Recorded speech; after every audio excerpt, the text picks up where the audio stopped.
که تشریف آوردید محله حسینی تفت هست.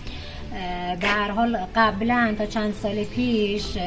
جزء یکی از روستاهای نزدیک تفت بوده، یعنی جزء خود تفت هم نبوده، ولی خب به هر حال اگه اشتباه نکنم از تقریبا 1278 هجری قمری که تقریبا سال ساخت فکر میکنم همین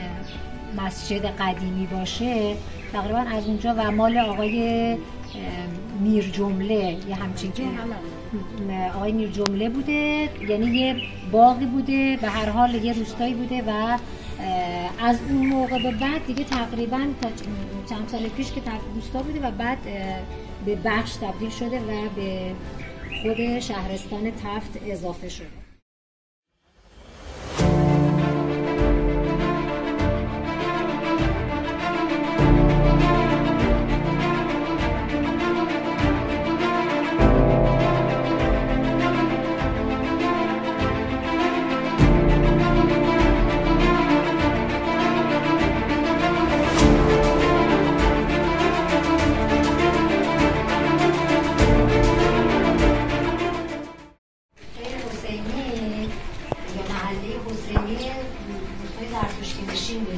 ولی خب الان فکر میکنم فقط تو همین قسمتش فاصله زرتشتی هست، درسته؟